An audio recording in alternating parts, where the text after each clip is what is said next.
It is May 1982, deep within the Chequamegon National Forest of Wisconsin.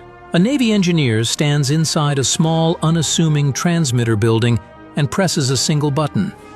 Instantly, 300 amperes of electrical current surge through miles of heavy cables strung across 40-foot wooden poles. This current doesn't just travel to the end of the line. Instead, it plunges deep into the ancient granite bedrock beneath the forest floor, using a massive chunk of the earth itself as a giant antenna. 400 feet below the surface of the Atlantic Ocean, off the coast of Florida, a submarine commander watches his equipment spring to life. A message arrives, clear as day, from over 1,000 miles away. The sub hasn't surfaced, hasn't deployed a communication buoy, and hasn't even slowed down. The crew remains completely invisible to enemy detection. Yet somehow, the impossible has happened. Headquarters has reached them in the abyss. Welcome to the story of Project Sanguine, later renamed Project E-Elf, the most unusual communication system ever conceived. This is the story of how American engineers solved a problem that seemed physically impossible. They had to find a way to talk to submarines hiding in the dark depths of the ocean without giving away their position. To do it, they would build an antenna system spanning across 2 states, consume enough electricity to power a whole town, and convince the Earth itself to broadcast their signal. To understand why the Navy embarked on this extraordinary project, we have to go back to the late 1950s. This was the era when nuclear-powered submarines changed naval warfare forever. Before nuclear power, submarines were essentially surface ships that could just dive temporarily. They spent most of their time above water, making them vulnerable to detection and attack. A World War II sub could only stay submerged for a few hours before its batteries died and the crew ran out of fresh air.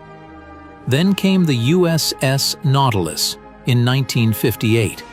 It completed the first submerged transit beneath the Arctic ice cap, staying underwater for the entire journey.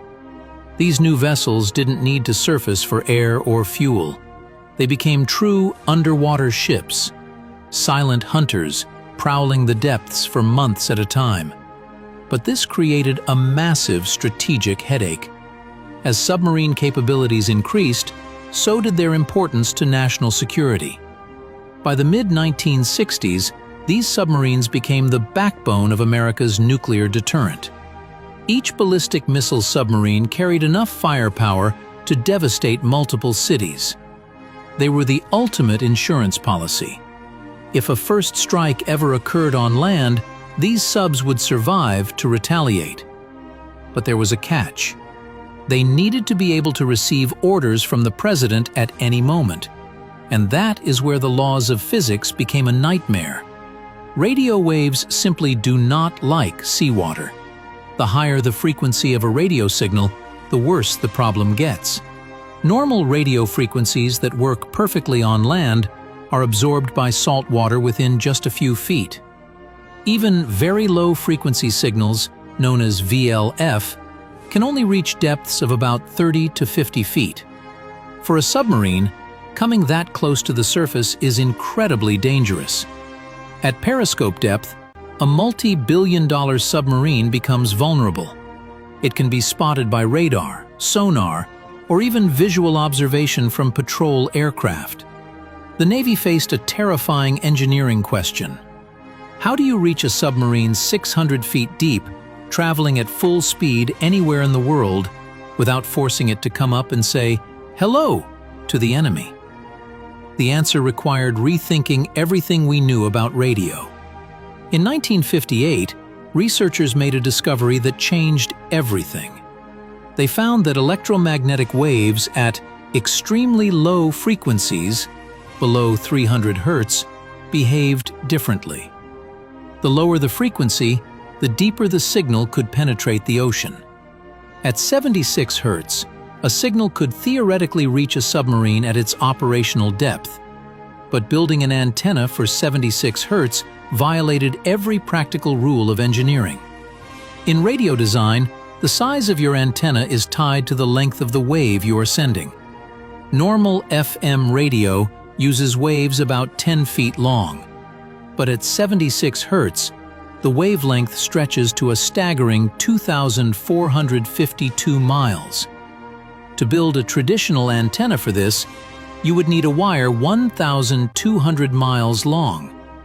You could stretch it from Wisconsin to Texas and still be too short. It was a physical impossibility, unless you stopped thinking like a radio engineer and started thinking like a geologist. The breakthrough didn't come from a high-tech lab, but from the mind of Nicholas Christopoulos.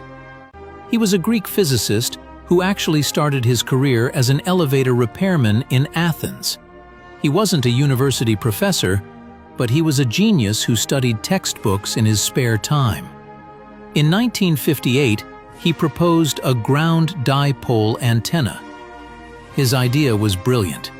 Instead of building a 1,000-mile wire, why not use the Earth's crust? Christopoulos suggested stretching long cables above ground and burying electrodes deep into the bedrock at each end. When you pump massive amounts of current through these cables, the electricity doesn't just stop at the electrodes. It flows deep into the Earth's bedrock, traveling between the 2 points through the ground itself. This creates an enormous underground current loop. For this to work, you need a very specific kind of rock. You need rock with very low electrical conductivity. Normally, radio sites want good ground. But for an ELF system, you want bad ground. Low conductivity rock forces the electricity to spread deeper and wider through the Earth to complete the circuit. This effectively turns the planet's crust into a giant, radiating antenna. The Navy found the perfect spot, the Laurentian Shield in the northern United States. This area is made of ancient Precambrian granite that is billions of years old. It's some of the least conductive rock on the planet. The initial plan, called Project Sanguine, was massive. It proposed burying 6,000 miles of cable across 22,000 square miles of Wisconsin. It would have used 800 megawatts of power, enough for a major city. The proposal caused an immediate uproar. People in Wisconsin were terrified. Environmental groups protested the electromagnetic fields, and residents worried about what pumping all that electricity into the ground would do to the local ecosystem. The backlash was so strong that Project Sanguine was canceled before a single wire was buried. But the Navy couldn't give up on the technology. The need to talk to their subs was too great. They went back to the drawing board and found ways to make the system much more efficient. By 1981, they introduced Project ELF. It was a scaled-down version that used just over 80 miles of antenna lines instead of thousands. It required only 2.6 megawatts of power. Most importantly, the lines were built above ground on poles, looking just like ordinary power lines. The system was split between 2 sites, one in Clam Lake, Wisconsin, and another near Republic, Michigan. When these 2 sites were synchronized, they worked together as a single, enormous global transmitter. The electricity would flow through the cables, down into 300-foot-deep boreholes, and through the granite bedrock of the Midwest.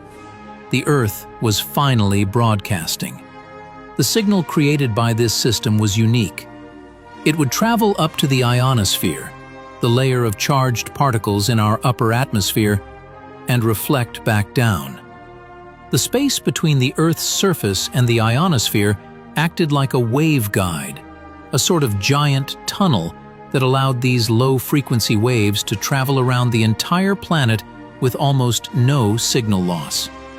A single message could reach a sub in the Indian Ocean or under the Arctic ice. However, there was one major trade-off: speed. Because the frequency was so incredibly low, the bandwidth was tiny. You couldn't send voice, and you couldn't send images. In fact, it took about 15 minutes to transmit just a single 3-letter code. If you tried to send a text message through Project ELF, it might take all day. Because of this, the system became known as the bell ringer. It wasn't meant to give complex orders. Instead, it would send a simple code that meant, "Something is happening. Surface to a safe depth and check the satellite for more details." It was the ultimate pager for the silent service. Even though it was slow, it was virtually jam-proof. Not even a nuclear strike could generate enough interference to stop an ELF wave. It was the most reliable link in the entire chain of command. For 15 years, the system operated 24 hours a day. It was a strange sight for locals, miles of wire humming with power in the middle of a quiet forest. Some residents claimed they could hear a low-frequency grumbling in the air. Metal fences near the antennas would sometimes build up a static charge and had to be specially grounded to prevent shocks. Yet, the forest itself seemed to thrive. In a strange twist of biology, researchers found that trees near the antenna lines actually grew faster. The cleared corridors for the wires became perfect habitats for deer and elk. In Wisconsin, these clearings even helped with the successful reintroduction of elk to the region. The doomsday antenna had unintentionally become a sanctuary for wildlife. But technology eventually marches on. By the early 2000s, the Navy had developed better ways to communicate. Satellite technology improved, and new types of towed sensors allowed submarines to receive faster VLF signals while staying at deeper depths. In 2004, the Navy decided the high cost of maintaining the Wisconsin and Michigan sites was no longer necessary. In late September 2004, the transmitters were turned off for the last time. The wires were taken down, the poles were removed, and the transmitter buildings were emptied. The world's largest radio station, which technically wasn't even a radio station, fell silent. But while the American system is gone, the technology itself is far from dead. The principles discovered by Nicholas Christopoulos are still at work today. Russia operates its own version called ZEVVS on the Kola Peninsula. Its signals are so powerful they have been detected as far away as Antarctica. China recently built an ELF facility roughly the size of New York City to manage its growing fleet of submarines. India has also joined the club, building its own massive ground dipole system. Even in the civilian world, the Earth antenna concept lives on. It's used today for geological surveying and mineral exploration. When miners are trapped deep underground, rescuers sometimes use ELF-style through-the-earth communication to find them. It turns out that when you need to send a message through miles of solid rock or water, the planet itself is still the best tool for the job. Project ELF remains a testament to the power of fundamental physics. It showed that sometimes you don't need a more complex machine, you just need a bigger perspective. By viewing the Earth not as an obstacle, but as a component of the machine, engineers solved a problem that had stumped the greatest minds of the Cold War. Today, the rights of way through the Wisconsin forests are still there, visible from the air as long, straight scars through the trees. The deep boreholes are capped with concrete, hidden under the forest floor. They are the quiet remnants of a time when we turned the crust of our planet into a giant megaphone to whisper secrets to the bottom of the sea. As we look toward the future of technology, the story of the Wisconsin bell ringer serves as a reminder. It reminds us that military necessity often drives the most radical innovations, and that sometimes the most elegant solution to a high-tech problem is as old as the rocks beneath our feet. The forest is quiet now, but for 15 years, it was the heartbeat of a global network that kept the world in a delicate, silent balance. If you ever find yourself walking through the woods of northern Wisconsin, and you see a strange, straight clearing that seems to go on forever, you're looking at a piece of history. You're standing on top of what was once the most powerful communication tool ever built. A system that proved that even in the deepest, darkest parts of the ocean, you are never truly out of reach. The engineering challenges of the Cold War were often terrifying, but they were also incredibly creative. From tapping underwater cables to building radio stations out of granite, the era pushed humans to work with nature in ways we never imagined. And while the wires of Project ELF are gone, the knowledge we gained about our planet and how energy moves through it remains. Keep exploring the hidden engineering that shaped our world, because the most fascinating stories are often buried right beneath your feet.